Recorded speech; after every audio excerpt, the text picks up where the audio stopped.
Sur la plus haute branche d'un bouleau blanc, à l'orée de la forêt, vivait la Piltawan, ou Pierre Champignon du bois, le polypore du bouleau. Tous les animaux de la forêt connaissaient l'existence de Pierre Champignon du bois. Les insectes de toutes les familles l'appelaient mon cousin et lui rendaient souvent visite. Tous les matins, au lever du jour, il chantait une petite chanson. La Piltawan, Welschlatonebit. Ce qui voulait dire Pierre Champignon du bois, Pierre Champignon du bois, bouche qui rit. C'était une chanson un peu étrange, mais pour tous les habitants de la forêt, elle annonçait le début de la journée. Lève-toi, lève-toi, criait le merle. Le jour est là, là, là, disaient les mésanges. Pressez-vous, éveillez-vous, levez-vous, criaient les oiseaux en chœur. Au travail, hurlait l'écureuil roux.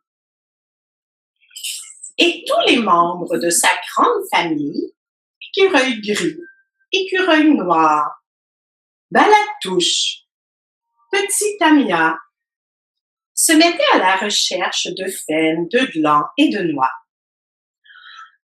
Que serions-nous sans Pierre Champignon du bois? Demanda Bourdon à la guêpe.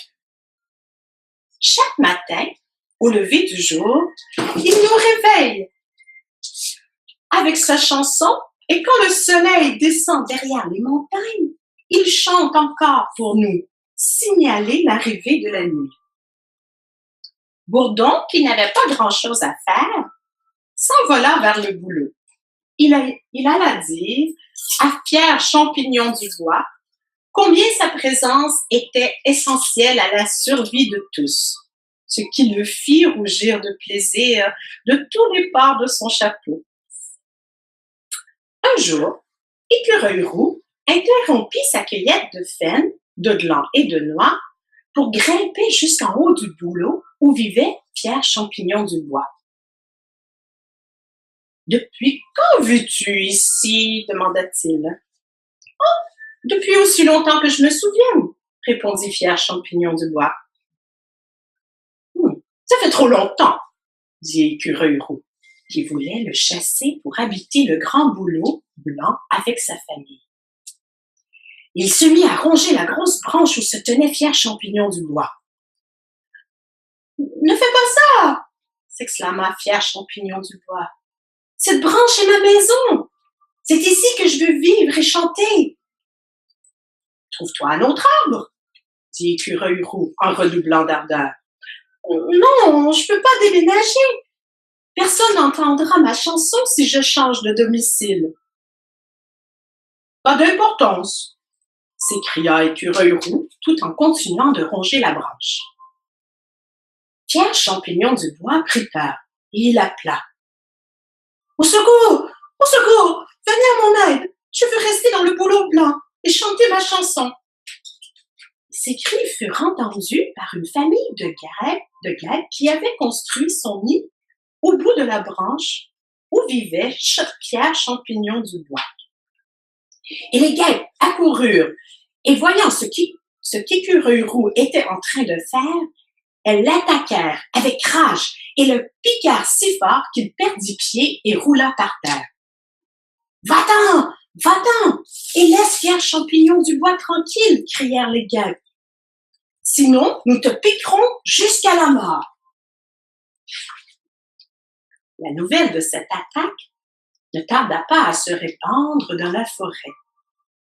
Les écureuils, affolés, décidèrent de convoquer une réunion du conseil.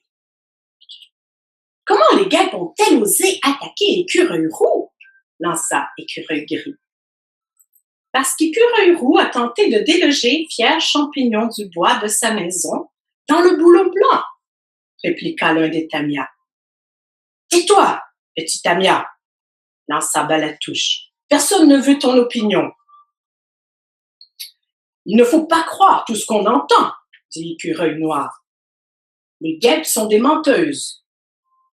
Écureuil Roux aussi est un menteur, répliqua un autre Tamia. Et à dire des stupidités, dit à la touche au Tamia, on vous chasse du conseil de guerre. Les Tamias se turent et les écureuils votèrent pour déclarer la guerre. Ils commencèrent par accomplir leur rituel, c'est-à-dire qu'ils dansèrent la danse de guerre. Et lorsqu'ils prirent fin, ils se dirigèrent vers le bouleau blanc où vivait Pierre Champignon du Bois.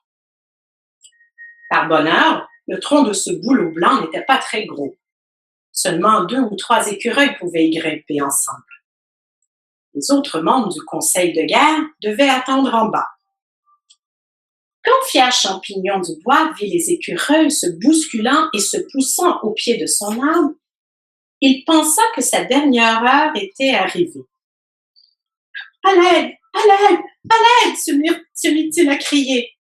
Et soudain, couvrant les voix et la rumeur des bousculades, on entendit un bruit sourd, un murmure persistant et continu. Les insectes étaient aussi sur le sentier de la guerre. Les guêpes avaient elles aussi réuni leur conseil et tous, guêpes, frelons, abeilles, bourdons, mouches noires et maringouins étaient en marche. En armée serrée, ils fondirent sur les écureuils. « Laissez Pierre Champignon du Bois tranquille, hurlait-il. Il n'a fait aucun mal. Éloignez-vous de sa maison, oust! » Et ils enfoncèrent leurs dents dans la peau des écureuils, piquant et bourdonnant sans relâche, jusqu'à ce que ces derniers s'enfuient.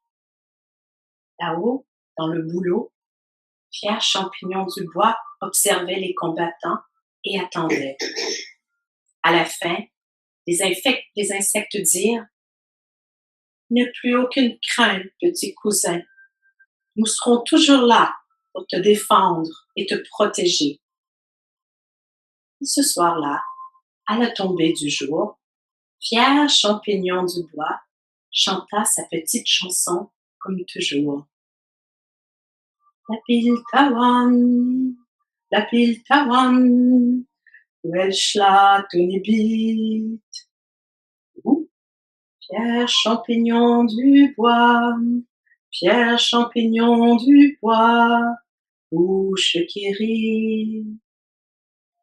Et tous les êtres de la forêt reconnurent le signal annonçant l'arrivée de la nuit et comprirent que Pierre Champignon du Bois était toujours vivant et bien à l'abri, haut perché dans son grand bouleau blanc.